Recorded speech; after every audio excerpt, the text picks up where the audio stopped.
You walk into a gun store ready to drop $1,000 on your first serious rifle. The guy behind the counter immediately steers you toward the AR-15 wall. Don't get me wrong, ARs are fantastic, but there's this other rifle sitting quietly in the corner that nobody talks about, the Ruger Mini-14. It's been around since '73, does basically the same job, and honestly might be a better fit for what you actually need.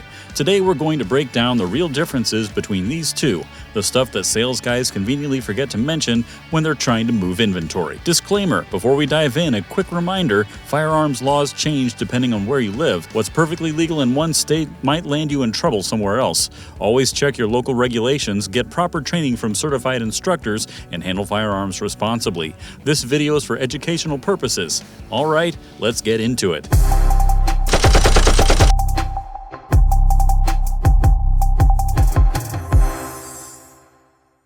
The backstory. So the AR-15 story is pretty well known at this point. Eugene Stoner designed it back in the 50s for Armalite. The military picked it up as the M16 in the early 60s, and the civilian version became the most popular rifle in American history. There's probably more AR-15s in this country than there are pickup trucks. Now the Mini-14 has a quieter history, but it's actually kind of interesting. Bill Ruger and Jim Sullivan, yeah, the name Jim Sullivan, who helped design the M16, they basically looked at the M1 Garand and said, what if we made this smaller and chambered it in .223?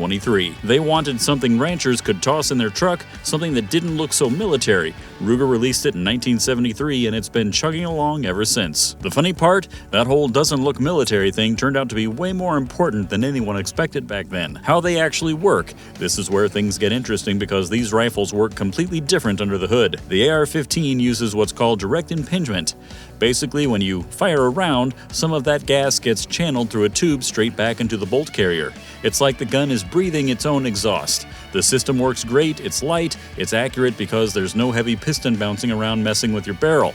But man, does it get dirty. All that hot gas and carbon dumps right into the action. The Mini-14 does it old school with a gas piston system.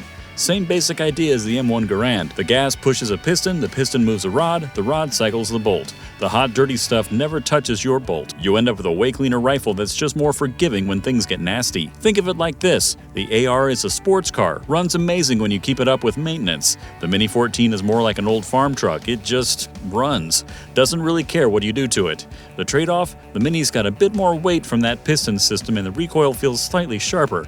Not bad, just different. Reliability talk. Let's be real about this because there's a lot of internet arguing about reliability. Modern AR-15s from decent manufacturers are absolutely reliable. Daniel Defense, BCM, even a lot of the mid-tier stuff will run for thousands and thousands of rounds, but you have to clean them. That direct impingement system means carbon buildup, and eventually that will cause problems. It's not a huge deal, it just is what it is. The Mini-14 though, people who own them swear by the reliability. I've read forum posts from cops whose departments ran Mini-14s for years with barely any cleaning. One rancher said his has been bouncing around in his truck for a decade and still runs whatever ammo he feeds it. There's something to be said for that gas piston keeping everything cleaner. Here's the one big gotcha with the Mini-14. You have to use factory Ruger magazines. Yeah, they're like $35 each, which kinda hurts, but the aftermarket mags are straight up garbage. They jam, they don't feed right, they're just not worth the $15 you'll save. AR mags, on the other hand, $10 to $20, you can find them literally everywhere, and they all pretty much work. Accuracy stuff. Okay, this is where the Mini-14 had a rough patch in its history. The early models, anything before 2005, had these real thin barrels. They called them pencil barrels. Problem was, they'd heat up after a few mags and your groups would just open up. We're talking 4, 5, maybe 6 inches at 100 yards. Not great if you're trying to actually hit something specific. But Ruger figured it out. In 2005, they did a whole retooling thing. Heavier barrels, better manufacturing process. The modern Mini-14 shoot around 2 to 3 inches at 100 yards with decent factory ammo. For a ranch rifle or home defense gun, that's totally fine. AR-15 accuracy is all over the map depending what you spend. The high-end stuff, your $2,000 builds, they'll shoot sub-MOA groups all day long. Mid-range ARs usually run 1 to 2 MOA. Budget builds might be 2 to 3 MOA, which honestly is about the same as a Mini. Recoil-wise, the Mini has that slightly snappier feel from the piston, but it's still super mild. The AR feels softer because of how the gas system works, but here's the annoying part. You get gas blowback in your face, especially if you're running a suppressor. It's not dangerous or anything, it's just kinda gross. The Lego factor. This is where the AR-15 just absolutely dominates, and there's no two ways about it. The AR platform is modular in a way that's honestly ridiculous. You can pop out 2 pins, separate the upper from the lower, and swap in a completely different caliber in like 2 minutes. Want to shoot 300 blackout for hogs? Different upper. Want 6.5 Grendel for long range? Different upper. And since only the lower receiver is the actual firearm legally, you don't need any extra paperwork for those other uppers. The aftermarket for ARs is massive. Triggers, stocks, handguards, barrels, gas blocks, charging handles, if you can think of it, somebody makes it. You can truly build an AR exactly how you want it. The Mini-14 is not like that. You get a few stock options, wood looks classic, synthetic is more practical, and there's those Samson folding stocks that give it that A-frame vibe. You can add some rails for optics, but that's about it. The magazines are proprietary, it only comes in 3 calibers, and there's no real standardized aftermarket. If you love tinkering and customizing, the AR is your jam. If you want to buy a rifle and just shoot it without thinking about upgrades, the Mini makes more sense. Quick pause if you're enjoying the video, tap that like button and hit subscribe. It really helps us reach more great folks like you. Alright, back to it. Using the things. Ergonomics matter more than people think. The AR-15 has that pistol grip and adjustable stock which honestly just fits more people better. The safety selector sits right under your thumb. The mag release is a button. You press it, the mag drops, you slap a new one in. With practice, you can reload an AR in like a second and a half. The Mini-14 has a traditional rifle stock, and the safety is this crossbolt thing inside the trigger guard. Some folks find that weird or even kind of unsafe since your finger's right there. The magazine release is at the back like an AK. You gotta rock the mag in and out. It works fine, but it's definitely slower. Taking them apart, the AR is almost stupidly easy. 2 pins, the whole thing comes apart. The Mini requires a bit more attention because that bolt and operating rod need to go back together the right way. Not rocket science, but not quite as foolproof. The perception problem. Alright, this is the part that's honestly really important, but nobody really likes talking about it. A bunch of states have these assault weapon bans that are based on features. Pistol grip? Ban. Flash hider? Ban. Adjustable stock? Ban. High-capacity magazines? Ban. It's all kind of arbitrary, but it is what it is. The Mini-14 with its fixed stock and no pistol grip slides right past a lot of those laws. It's legal in places where you literally cannot own an AR-15. And here's the other thing, the Mini-14 looks like a regular hunting rifle. Your neighbors aren't going to call the cops when they see you loading it into your truck. If you ever, God forbid, have to use a gun defensively and end up in court, there's a real chance a jury looks at a wood-stocked Mini-14 more favorably than a tactical black AR with all the accessories. Is that fair? Probably not. Is it reality? Yeah. The AR-15 is everywhere, and most gun people understand it's just a tool, but the general public sees that military styling, and some folks just react differently.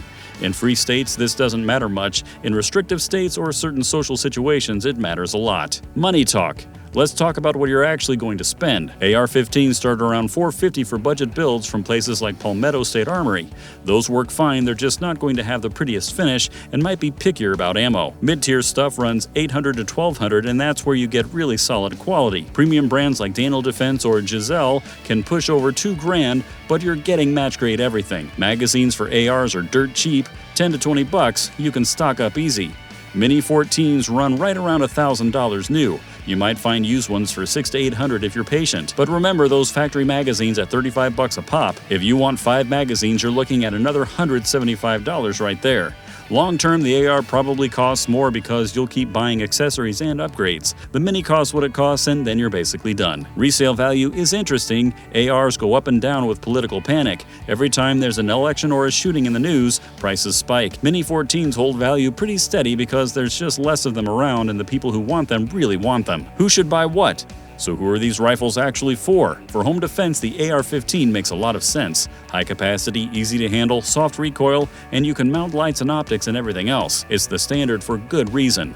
The Mini-14 works too, especially if you're in a restricted state or just prefer that less tactical look. Hunting and pest control, the Mini-14 was literally designed as a ranch rifle. It's perfect for varmints, coyotes, protecting livestock, good enough accuracy out to 200 to 300 yards. The AR-15 is crazy versatile for hunting though. Swap uppers and you can chase face everything from prairie dogs to white-tailed deer. Competition shooting, the AR wins hands down. It dominates 3-gun and all the other rifle competitions. The Mini-14 almost never shows up at matches. Heavier trigger, slow reloads, limited customization. Here's my simple breakdown. Get the Mini-14 if you want something simple and reliable that runs in terrible conditions. If you like traditional rifles or if you live in a state that makes ARs difficult.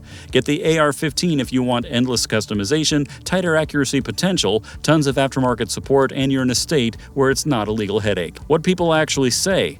I spent way too much time reading forums and reviews for this. There was this poll on the Ruger forum where like 82% picked the AR-15. Makes sense, modularity, accuracy, parts availability. But that 18% who picked the Mini were passionate about it. One dude said it just feels right in his hands even though he knows the AR is technically better. On Northwest Firearms, people call it a utility rifle. One guy runs sloppy hand loads in his that would jam up a budget AR. A retired cop said his department's Mini-14s were tanks, never had issues. The professional reviews say basically the same thing. Gun Mag Warehouse loves the piston system and the accuracy improvements Ruger made. MagLive points out that non-threatening look is actually really valuable in certain situations. Pew Pew Tactical showed a high-end AR going 8,000 rounds without a single malfunction, which is pretty impressive. Stuff to check before buying.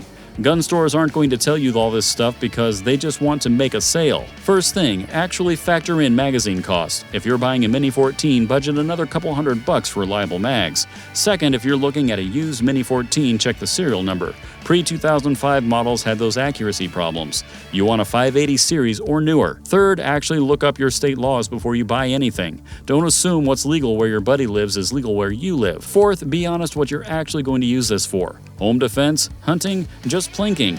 Don't buy based on what looks cool. Fifth, think about whether you're going to want to upgrade stuff. If yes, the AR makes way more sense. If no, save yourself the temptation and get the Mini.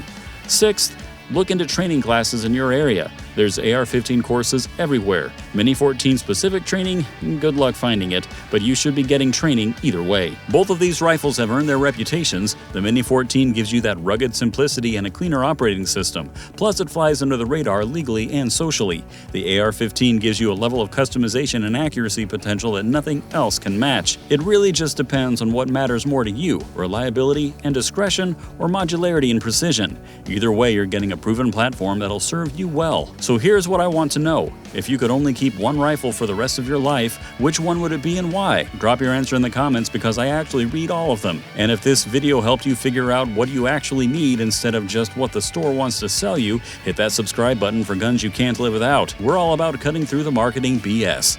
Thanks for watching, stay safe, and I'll catch you in the next one.